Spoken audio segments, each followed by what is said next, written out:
Falamos agora sobre ética médica, nomeadamente o curso que a Associação de Médicos Católicos vai promover no dia 19 de outubro. É para isso nossa convidada Maria João Lages. Cumprimento, muito boa tarde. Boa tarde. Obrigado por estar connosco. Já vamos falar em concreto da experiência como médica pediatra, né? Que experiência destes problemas éticos no cotidiano. Antes pedi-lhe que nos apresentasse este curso. Que proposta é esta que a Associação de Médicos Católicos faz?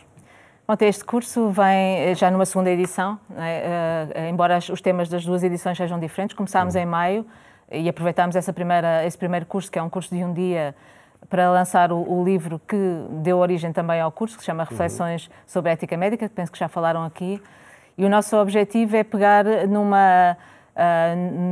naquilo que fazemos todos os dias como médicos e pensar sobre isso.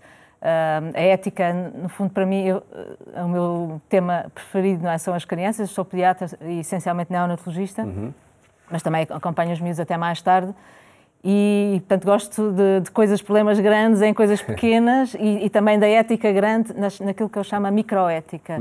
E a microética é uma coisa que está muito esquecida. A microética é a ética das nossas relações profissionais, entre profissionais e, sobretudo, com as famílias, no meu caso, com os doentes, no caso da maior parte dos médicos, e esta microética está esquecida no aspecto em que há muitas questões. As pessoas pensam em ética em grandes decisões para as quais pensam eu não consigo decidir e, portanto, vou chamar um perito, ou vou chamar uma comissão de ética, ou vou chamar um tribunal, não é? Como a gente ouve muitas vezes nas notícias, mas a grande ética é a microética, é como é que nós nos relacionamos, como é que pensamos os doentes, como é que valorizamos uma vida, e todos os valores que fundamentam a nossa trabalho de todos os dias, que são valores de ética, de microética.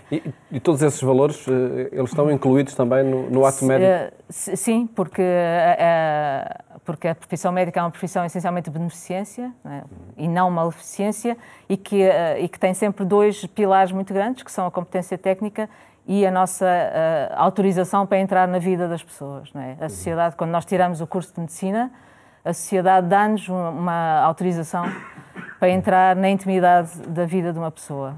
E a microética joga-se aí, joga-se numa relação pessoa a pessoa, que é o segundo pilar. Não é? Não podemos só relacionar-nos bem com os doentes e com as famílias dos doentes sem ter competência técnica, mas também não podemos ter só competência técnica sem nos sabermos relacionar e sem respeitar esta grande privilégio que nos é dado de entrar na intimidade e interferir na vida das pessoas e no seu corpo em particular, mas também em toda a pessoa que temos diante.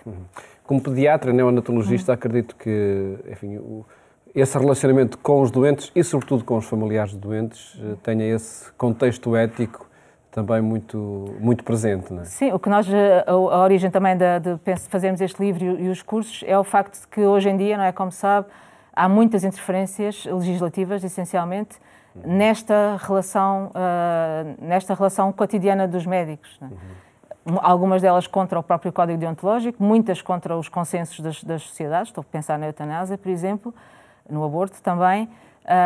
E, portanto, isto não pode estar alheio às considerações sobre aquilo que nos é proposto legislativamente e mesmo algumas coisas contra a própria Constituição, violando o direito inalienável à vida e à integridade física.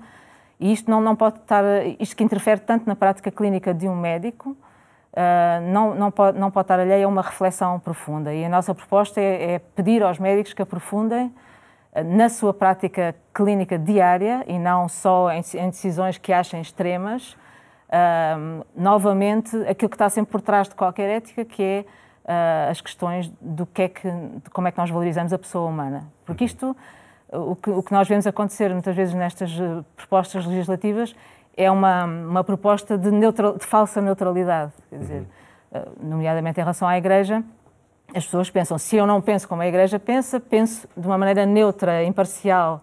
E isto não é verdade. Não é? Por trás destas propostas que são feitas atualmente, que vão contra muitas delas a Igreja, está sempre também uma perspectiva sobre a pessoa, só que não é manifesta abertamente. Não é? Enquanto que para um cristão a pessoa e a vida tem um valor absolutamente...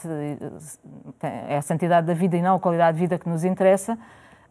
por trás destas propostas que parecem neutras, há também uma valorização completamente diferente do que é a pessoa. E que podem atentar contra a própria pessoa. Atentando contra a própria pessoa, mas há sempre, ou seja, está o perigo, não é? Não são neutras, não é? Sim.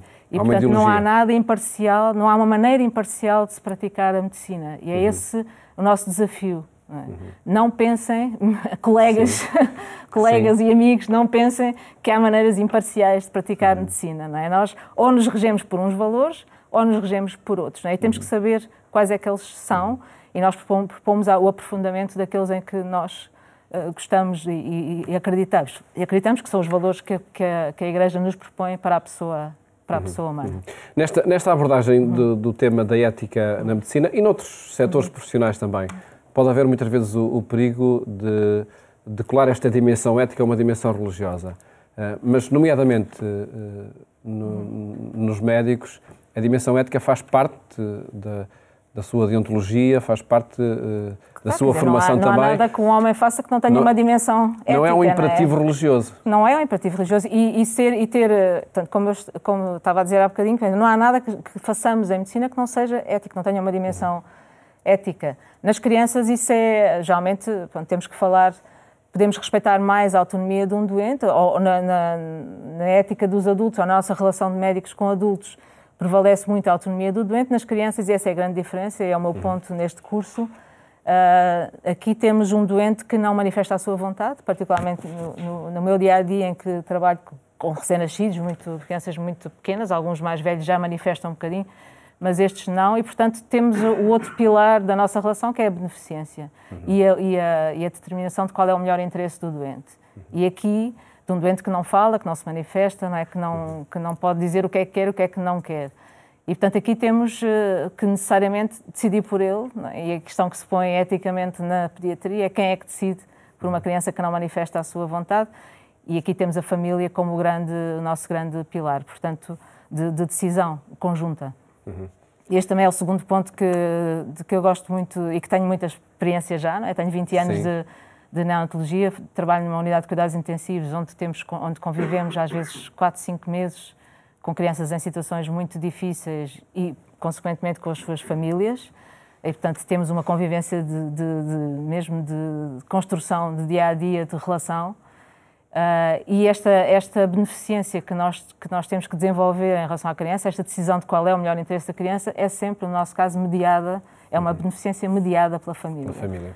Que vai ser, não é, que tem no seu coração o melhor interesse da criança e que vai ser também a família a quem a gente vai entregar, por assim dizer, aquela criança que vai tomar conta dela. Um tema que está presente no livro que foi publicado, não é? Que estará presente também neste curso, ele é dirigido essencialmente aos colaboradores dos atos médicos, aos médicos, enfermeiros ou qualquer público? Todos os profissionais de saúde, porque nesta segunda edição vamos falar da objeção de consciência, eu acho que este ano teve muito presente e pouca gente sabe como se rege a objeção de consciência, que está perfeitamente salvaguardada pela lei e pelo Código Deontológico também dos médicos, mas a objeção de consciência também atinge os outros profissionais de saúde. Vamos falar sobre isso.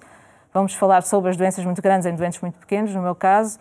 As fake news, que é sempre uma coisa que nos preocupa no dia-a-dia também, né? Aqueles que os pais, a maneira não filtrada como às vezes as notícias chegam e pouco fundamentada, as notícias e as indicações médicas e científicas.